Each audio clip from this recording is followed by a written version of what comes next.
My aunt threw hot coffee at me when I wouldn't loan her $20,000. So I pressed charges and she had to explain her criminal record to her employer.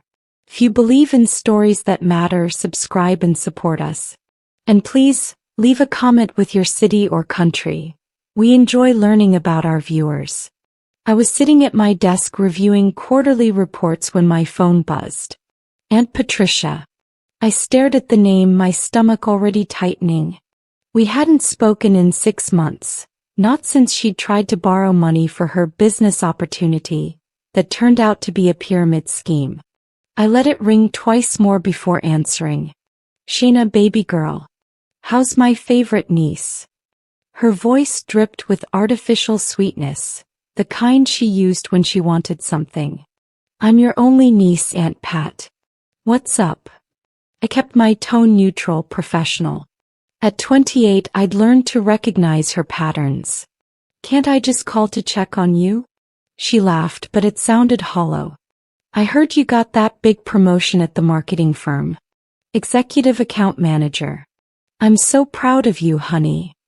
My jaw clenched. How did she know about my promotion? I hadn't posted it anywhere public and I certainly hadn't told her. Mom told you. Well, yes, but listen, Shayna, I need to talk to you about something important. Can we meet for coffee tomorrow? Say, that fancy place near your office? The one with the caramel macchiatos you love. Red flags everywhere. She knew my coffee order, my promotion, and wanted to meet near my workplace. This wasn't a casual catch-up. This was reconnaissance. But something in her voice, a desperate edge I'd never heard before, made me pause. Fine. Tomorrow at 2. But Pat, if this is about money. It's not. I promise. Please. I really need to see you. I should have trusted my instincts. The cafe smelled like cinnamon and burnt espresso beans. I arrived 15 minutes early, a habit from my corporate training, and claimed a corner table where I could watch the door. At 2:03 p.m., Aunt Patricia swept in wearing a designer pantsuit I knew she couldn't afford. Her hair was freshly highlighted, nails done, carrying a Louis Vuitton bag that screamed fake from across the room. She spotted me and her face split into a smile that didn't reach her eyes. Shayna. Oh, look at you, so professional. She air-kissed both my cheeks, her perfume overwhelming. As she sat down, I noticed her hands trembling slightly. You look tired, I said because she did. Under the makeup, her face was drawn older somehow. It's been a rough few months, she admitted, dropping the false cheerfulness. Derek left me. Derek. Her boyfriend of 3 years. The one she'd moved in with, quit her job for, let drain her savings while he worked on his music career. I'd warned her about him at Thanksgiving 2 years ago. She called me jealous and bitter. I'm sorry to hear that. And I was, despite everything. When did this happen? 2 months ago. He cleaned out our joint account and moved to Miami with some 22-year-old bartender. Her voice cracked. Took everything. My savings, the money from when I sold Grandma's ring, even the $1,000 I'd hidden in the flour canister. I felt a pang of sympathy. Grandma's ring had been worth at least $5,000. Did you file a police report? She waved dismissively. What's the point? He's gone. But Shayna, that's not why I asked you here. Here it comes, I thought. Patricia leaned forward, her eyes suddenly laser-focused. I need $20,000. Actually laughed. Not a mean laugh, just pure shock. You're joking. I'm dead serious. She reached across the table, grabbing my hand. Her grip was tight, almost painful. Shayna, I'm in real trouble. I took out a loan from some people. What people? My stomach dropped. Just businessmen. They helped me when the bank wouldn't. I thought Derek and I were going to flip this property, make a killing, but then he left and now I'm stuck with this loan and they want their money back with interest, and if I don't pay by next Friday, they said. She stopped, her face pale. They said what, Patricia? I pulled my hand back, my sympathy evaporating. They know where I work. Where I live. Her voice dropped to a whisper. They sent someone to my job last week. Just stood in the lobby staring at me through the glass doors for an hour. My boss asked questions. I can't lose this job, Shayna. It's all I have left. My mind raced. This sounded like a loan shark situation. Illegal, dangerous, stupid. Go to the police. I can't. There are complications. She wouldn't meet my eyes. What complications? Silence. Then, the loan might not have been entirely legal on my end either. Some paperwork issues. Tax things. If the police look into it, I could face charges. Of course. Of course she'd done something illegal. This was Patricia's pattern. Jump first, blame others when she landed in quicksand. I can't help you, I said firmly. Her expression changed. Hardened. Can't or won't. Patricia's voice took on an edge I'd never heard before. Accusatory. Both. I kept my voice steady though my heart was hammering. Patricia, I don't have $20,000 just lying around. I have student loans, rent, a car payment. You're an executive now. You make good money. I make decent money. Not throwaway $20,000 money. Especially not for something illegal that you got yourself into. I paused. How did you even find these people? She looked away. Derek knew them. Said they were legitimate. Derek, who stole everything from you and ran to Miami. Her jaw clenched. Don't talk about things you don't understand. I understand perfectly. You made bad decisions and now you want me to bail you out. Again. The words came out harsher than I intended, but they were true. This was the pattern. Patricia's entire adult life had been one crisis after another. Always someone else's job to fix. Again. She leaned back, crossing her arms. When have I ever asked you for money before? 3 years ago. $5,000 for your consulting business that never materialized. 2 years ago, $1,000 for your car repair that turned out to be a vacation to Vegas.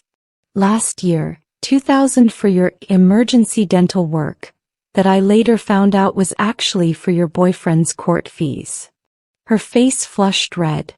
You've been keeping score? That's what family does, Shayna. We help each other. Your mother helped raise you alone and I was there.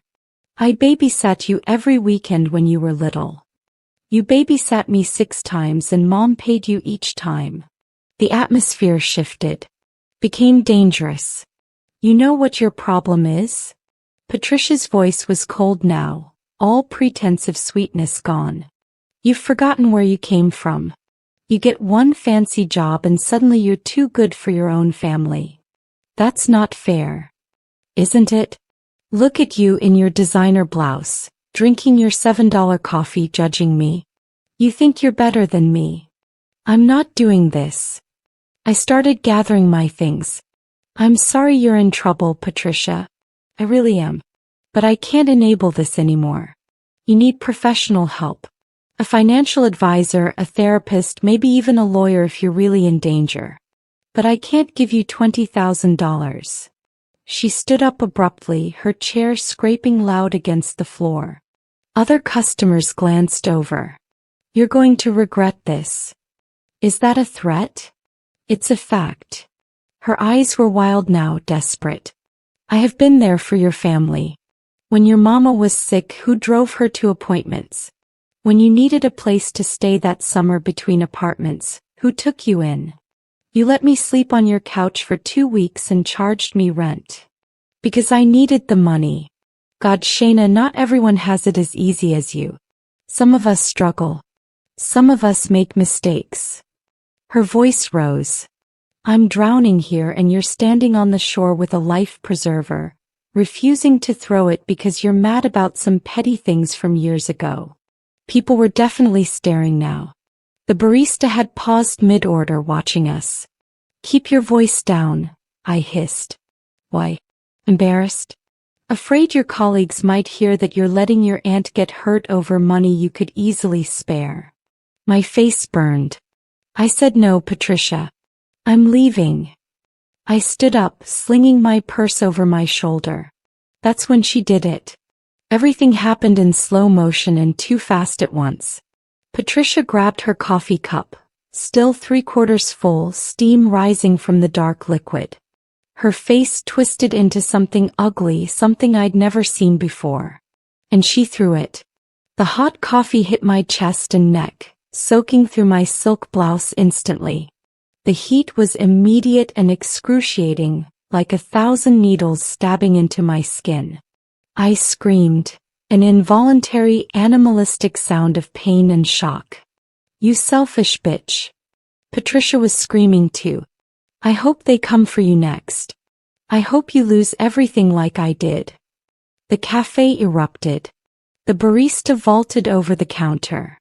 A man in a business suit jumped between us. Someone was asking if I was okay, pulling me toward the bathroom. Cold water. I needed cold water. My skin felt like it was still burning, the pain radiating outward in waves. Call 911, someone shouted. Through the chaos I saw Patricia. She'd frozen, her empty cup still in her hand, face pale with shock at what she'd done. For a moment our eyes met. I saw fear there. And something else. Rage. Pure, undiluted rage that I'd said no. Then she ran. She actually ran out of the cafe, pushing past the gathering crowd, leaving her fake designer bag behind. The barista, a young guy with gauges, maybe 20, chased her to the door but didn't follow outside. In the bathroom, a woman I didn't know helped me peel off my ruined blouse. My skin underneath was angry red, already starting to blister in places. Honey, that's second-degree burns, she said, her voice gentle. You need a hospital. I couldn't speak. Couldn't process. My aunt, my mother's sister, the woman who'd taught me to braid my hair when I was 7, had just assaulted me in a public cafe. The paramedics arrived within 10 minutes. They wrapped my chest and neck in cool bandages, asking me questions I could barely focus on answering. Yes, it hurt. Yes, I knew who did this. No, I didn't know where she went. The female paramedic, her name tag said Rodriguez, kept giving me these concerned looks that made me want to cry. The burns aren't as bad as they could be, she explained as they loaded me into the ambulance. The coffee had cooled slightly and you got water on them fast. But you'll need treatment. And documentation for the police. The police. Right. Because this was assault. This was a crime. At the ER, a detective showed up while a nurse was applying Silvadene cream to my burns. Detective Aaron Webb, mid-40s, kind eyes, notebook already out. He pulled up a chair and waited until the nurse finished before speaking. Miss Harris, I know this is traumatic. Take your time. Can you walk me through what happened? So I did. All of it. The phone call, the meeting, the ask for money, the escalation, the attack. He wrote everything down, occasionally asking clarifying questions. When I got to the part about Patricia running, he nodded like he'd expected it. Do you know her current address? I gave him the address I had, though I warned him Derek might have kicked her out. He asked about Derek too, full name, description, last known location. I told him about the loan sharks, the illegal loan, everything Patricia had confessed. This helps us build the case, he said. Miss Harris, I'm going to be straight with you. Your aunt committed aggravated assault. With your injuries documented and multiple witnesses, we have a strong case. But you need to decide if you want to press charges. If. The word came out sharp. My neck throbbed with each heartbeat. Family cases can be complicated. Press charges. Detective Webb's eyebrows rose slightly. You're certain? Completely. My voice shook, but not with uncertainty. With anger. Pure, justified anger that was finally breaking through the shock. She assaulted me because I wouldn't give her money for an illegal loan. She threatened me. She could have blinded me if that coffee hit my face. Yes, I want to press charges. He nodded approvingly. Good. That makes this simpler. He flipped through his notebook. I'm going to run her information, see if she has any priors. It'll help us locate her too. Patricia in Morehouse, correct? Date of birth October 14th, 1979. That's her. He stepped outside to make some calls. The nurse finished bandaging me, prescribed antibiotics and pain medication, gave me care instructions. I sat there in a hospital gown, my ruined blouse in a plastic evidence bag, trying to wrap my head around the fact that my aunt was now a fugitive. My phone buzzed. She'd called 4 times. I'd have to tell her eventually, but I wasn't ready. Not yet. Detective Webb returned and his expression had changed. Sharper. More interested. Miss Harris, your aunt has a record. What? Patricia Morehouse has 2 prior convictions. One for fraud in 2015. She wrote bad checks to multiple businesses, got caught. Pleaded down to a misdemeanor, paid restitution. Second one in 2019 for theft. She stole from her employer over $5,000 over 6 months. That one was a felony. She served 8 months, got out on probation. My mouth went dry. I didn't know any of this. Your family didn't tell you? No. But pieces were clicking into place. The gaps in Patricia's employment history. The reason she'd missed Christmas in 2019, she'd claimed she was traveling for work. There's more, Detective Webb continued, pulling up something on his phone. Your aunt's current employer is Westfield Insurance, correct? She works in their claims department. I think so. That's what Mom said. His expression turned grim. That's a problem. With her record, 2 theft-related convictions, she should never have been hired in a position handling money or sensitive information. Either she lied on her application, or they didn't run a proper background check. The implications hit me. If this assault charge goes on her record, she'll likely lose her job. And given her priors, she's looking at serious time. This isn't her first rodeo.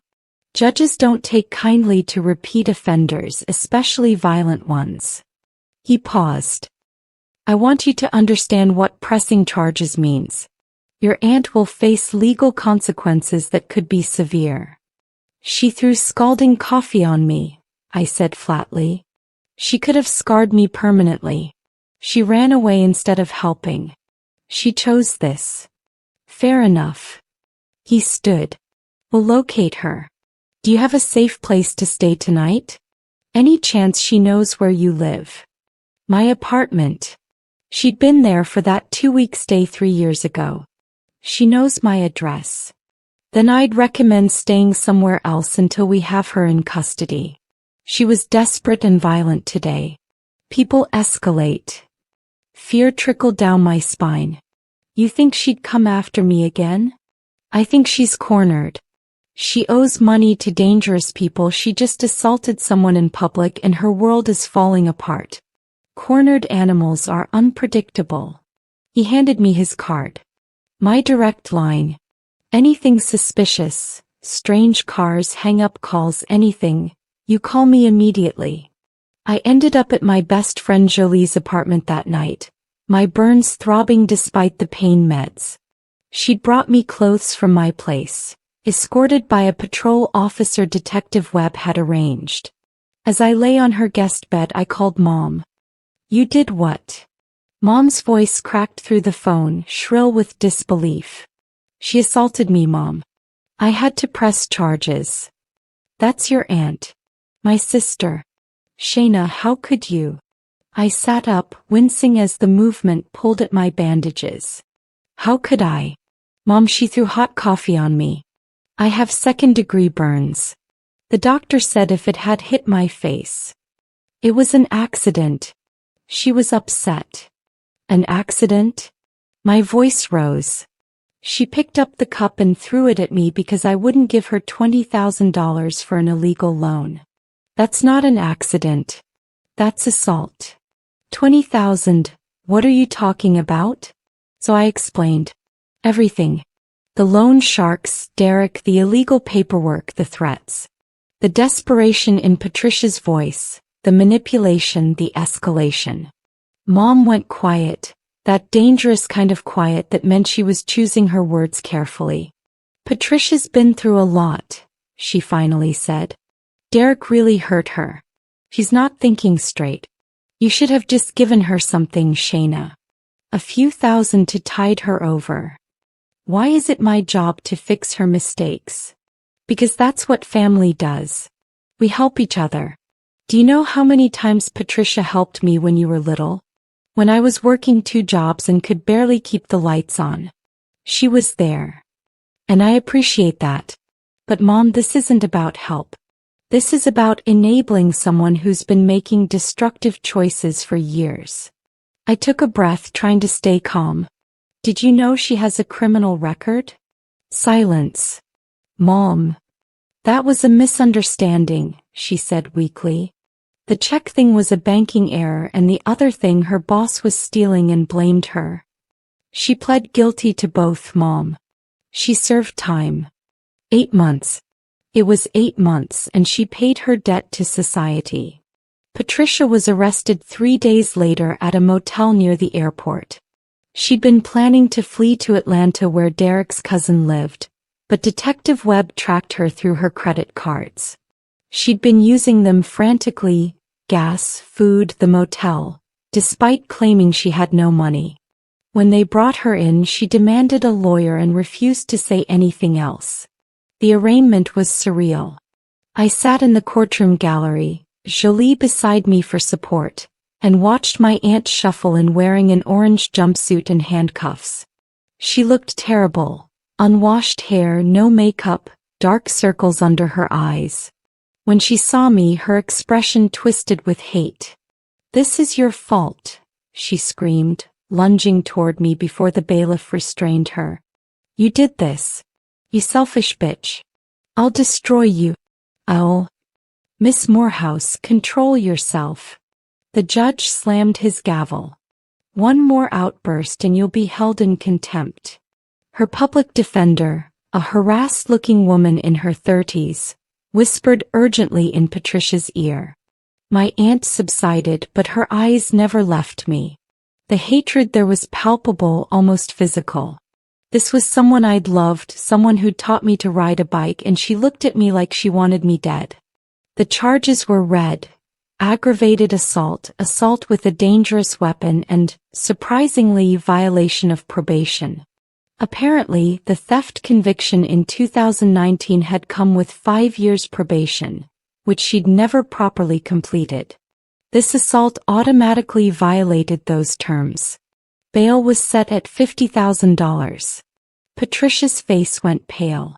Her lawyer argued for reduction, citing her employment and community ties. The prosecutor, a sharp woman named Catherine Osei, countered that Patricia was a flight risk who'd already attempted to flee the state. "Your Honor, the defendant has 2 prior convictions for fraud and theft," Osei argued. "She was arrested at a motel with a bus ticket to Georgia. She's unemployed." "I have a job," Patricia burst out. "You had a job," the prosecutor corrected coldly. "Westfield Insurance terminated your employment 2 days ago when they were notified of your arrest and prior criminal record. Records show you falsified your application by claiming no criminal history." Patricia's face went from pale to gray. No, they can't. I need that job. I have bills, I have debts." "You should have considered that before committing assault," Judge Morrison said icily. "Bail is set at $50,000. Next case." Patricia's lawyer tried to speak with her, but my aunt was inconsolable, sobbing and screaming about her job. As they led her away, she looked at me one last time. "I hope you're happy," she spat. "I hope you're proud of yourself. You've ruined my life. You ruined your own life, I said loudly enough for her to hear. I just stopped letting you ruin mine. Outside the courthouse, Detective Webb caught up with me. That went well. She showed the judge exactly who she is. When's the trial? Could be months. But with her record, the witnesses, your injuries, and her behavior in court, her lawyer will probably push for a plea deal. He paused. How are you holding up? Honestly, I felt lighter than I had in years. Like I'd finally cut a rope that had been dragging me underwater. I'm okay. Better than okay. I'm done feeling guilty for having boundaries. Good. He smiled. That's exactly the right attitude. The plea deal came 3 weeks later. Patricia would plead guilty to aggravated assault in exchange for dropping the probation violation charges. Sentencing recommendation: 18 months with possibility of parole after 12. She'd also be required to complete anger management and financial counseling, and pay restitution for my medical bills. Her lawyer called to see if I'd accept. My client is remorseful, she claimed. She's willing to apologize. I don't want her apology, I said. I want her to get help and leave me alone. The protective order will remain in place for 5 years after her release. Good. 6 months later, I stood in my new apartment. Bigger, brighter, in a better neighborhood with a doorman and security cameras. The burns had healed, leaving only faint marks that would fade with time. The emotional scars were taking longer, but I was working through them with a therapist who specialized in family trauma. Mom and I were speaking again, though our relationship had fundamentally changed. She'd eventually apologized for pressuring me, admitting that she'd enabled Patricia's behavior for years out of misplaced loyalty. We had dinner monthly with firm boundaries about what topics were acceptable. Patricia was serving her sentence at a women's correctional facility 2 hours north. I'd heard through relatives that she was actually doing well, attending the counseling sessions, working in the library, staying out of trouble. Part of me hoped she'd emerge different, healed. But I also knew that wasn't my responsibility. Jolie knocked on my doorframe. You ready? Your company's waiting downstairs. Right. My date. Elias, a graphic designer I'd met at a networking event. Kind funny, no drama. Just the kind of person I needed in my life now. As I grabbed my purse, I caught my reflection in the mirror. I looked different. Stronger. More sure of myself. The girl who'd let her aunt walk all over her was gone. In her place was a woman who knew her worth and wouldn't compromise it. My phone buzzed. A text from an unknown number. This is Patricia's cellmate calling from the prison. She wanted me to tell you she's sorry and she understands why you did what you did. She's working on herself. Just thought you should know. I stared at it for a long moment, then deleted it. Maybe Patricia was sorry. Maybe she was changing. But that wasn't my burden to carry anymore. I'd drawn my line, protected myself, and refused to be anyone's doormat. As I headed downstairs to meet Elias, I felt something I hadn't felt in years when it came to family obligations. Free. The guilt was gone.